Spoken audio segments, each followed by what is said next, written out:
Hello, our names are Diego Ernesto Gómez Santana, Leonardo Delgado Bernal. Isabela Castañeda. and today we are going to be presenting the facts about gases and what impact they actually have on our modern world. Please enjoy.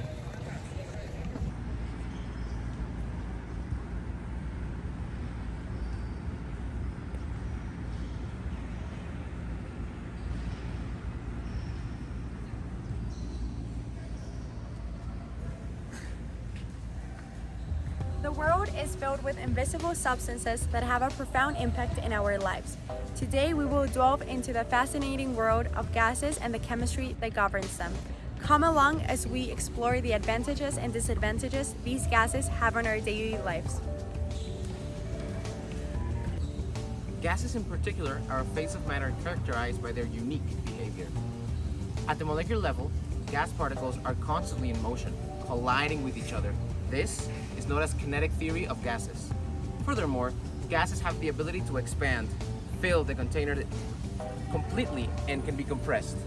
These properties make gases fundamental in our everyday lives. From the air we breathe to the gasoline we use in our vehicles, you simply cannot live without them.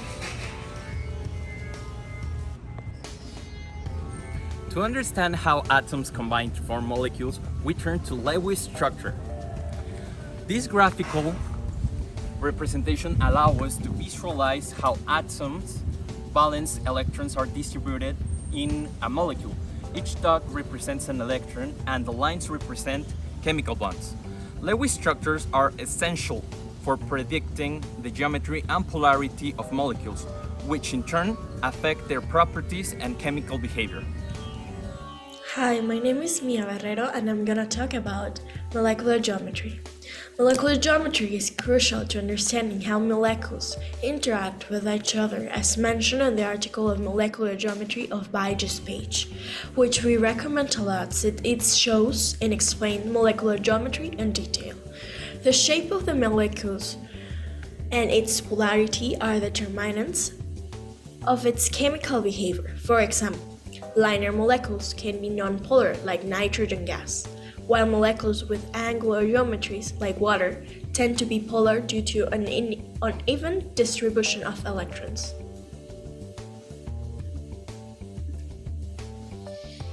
Acid rains is an alarming example of how molecules interact in the atmosphere. When nitrogen oxide and sulfur dioxide are released into the atmosphere, they interact with the water in the air, forming nitric acid and sulfuric acid. These acids fall to the air as acid rain, which can damage solids, bodies of water, and ecosystems, affecting our health and wildlife.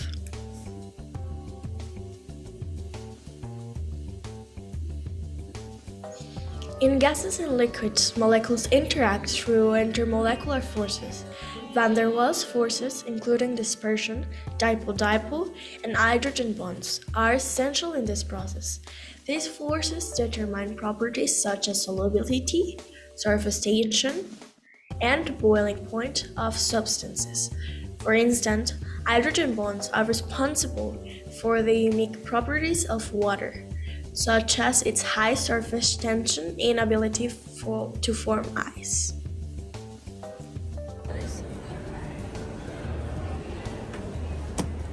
We all agree that this is a problem. This needs to be fixed.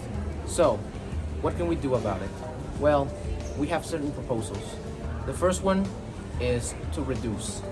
From the moment that these molecules, like carbon dioxide and nitrogen dioxide, enter the atmosphere, they enter through the burning of fossil fuels, of gases, and they are overall contaminant. They are invaders, which is why they can't exist.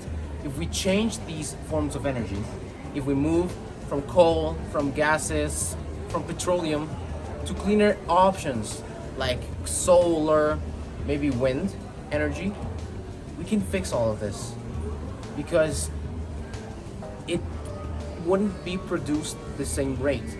Now, yes, we still have a lot out right now in the atmosphere, which is one of the downsides, but maybe there's something else we can do.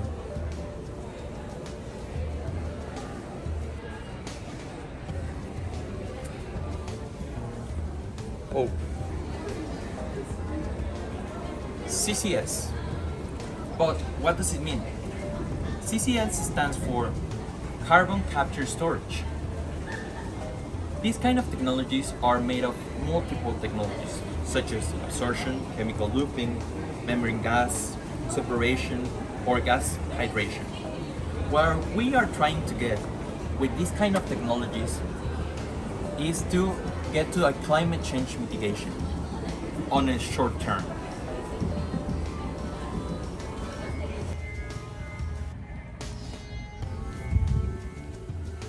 In our diligent exploration of intermolecular forces, we've unveiled their pivotal role in understanding environmental and chemical phenomena. These forces underpin the behavior and impacts of substances, spanning from essential elements like water to concerning pollutants like sulfur dioxide and nitrogen dioxide. A very clear example of the interaction these gases have with our daily lives is acid rain. I think acid rain is the most pristine example of this phenomenon taking place.